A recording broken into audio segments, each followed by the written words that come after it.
Fitzroy Place is a high-end mixed-use residential and commercial development situated on the former site of Middlesex Hospital in Fitzrovia. The land now is of the highest value due to its prime location in central London. The site offers proximity to various points of transport such as Oxford Circus Station, Goodge Street Station and soon-to-be Crossrail Station.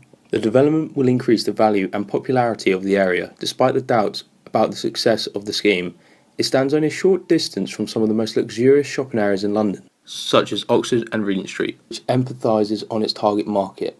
But how successful is this transition from a public to a primarily private use?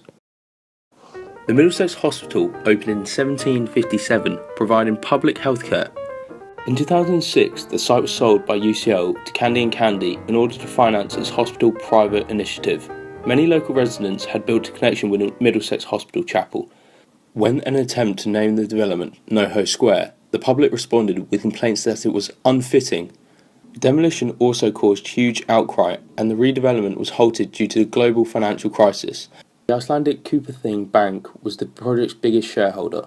In 2010, profit-driven Exemplar and Aviva investors acquired the site and had the capital to reinstate the land. Despite the standstill phase between 2008 and 2012, construction then began with Sir Robert McAlpine appointed as the main contractor and McGee as subcontractor. Construction was able to begin as the right expertise were found. The frequent change in ownership and challenging planning approval was the cause of serious prolonged development process. Sir Robert McAlpine, undertaking this project in difficult financial times, incurred a loss of £98 million.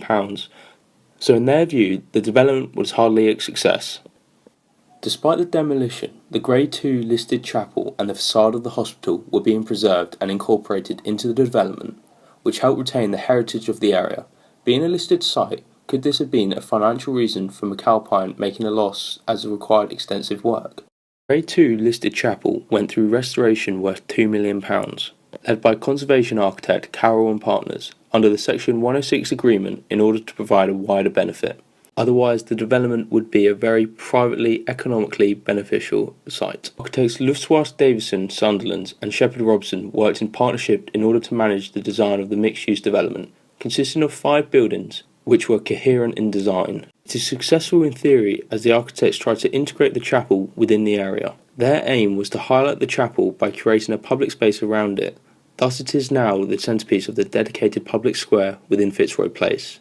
This is a positive feature of the site as it keeps the activity in the mixed area and open to all members of the local community, almost reintroducing the same communal feel as when the site was once a hospital. Blair Gray believes the redevelopment will open the chapel up to the public, providing the opportunity for events to be held in the space, including the possibility of weddings. Surrounding the chapel, the height of the buildings within Fitzroy Place were restricted to help contextualise the building within the neighbourhood.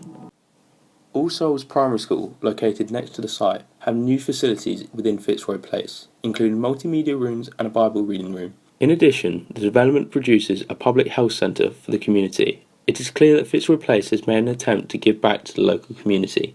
However, the prolonged construction may have caused disturbance to the school environment. Local businesses have also experienced their support for the development. I think it's already a success. I mean, you see from over there, there's a beautiful restaurant, there's amazing companies that are going to come and work. The success will also help businesses to grow and survive around there. In mid-2015, Deputy Leader of Westminster Council, Councillor Robert Davis, issued a statement that highlighted a considerable loss in office space within the borough over the past 4 years. He also emphatised that in order for Westminster Borough to develop sustainably, it must find a balance between provision of residential and office space. In addition, Westminster's strategic policy map indicates that Fitzroy Place is located in an area of open space deficiency. Thus, being a mixed-use office and residential development, with a dedicated public square, Fitzroy Place successfully fulfills those planning policies set out by the City Council. Affordable housing in Fitzroy Place only constitutes to 23.4% of the total 294 dwellings and have been integrated side by side with luxury apartments, with the aim of creating a socially integrated community. However, how affordable is this at £700,000 for the cheapest one-bedroom apartment? With a minimum requirement of 30% set by Westminster City Council, Fitzroy Place does not meet this prerequisite requirement. Thus, the City Council is being criticised for letting the developers get away with such a low number of affordable housing. Fitzroy Place has provided the area with a public square, as well as conserving and restoring the Middlesex Hospital Chapel and Middlesex Hospital. However, the success doesn't benefit everyone and is limited to a small number of stakeholders. Sir Robert McAlpine has made a huge financial loss, but the developers have gained from this as it was brought during a financial crisis. Furthermore, the development is likely to benefit local businesses, but not all local residents. As the hospital had more of a positive integration with the social surroundings, it is clear that Fitzroy Place has been a huge financial success, but its long-term social implications are still unclear, and it may take months or even years to conclude if Fitzroy Place has truly been a universal success.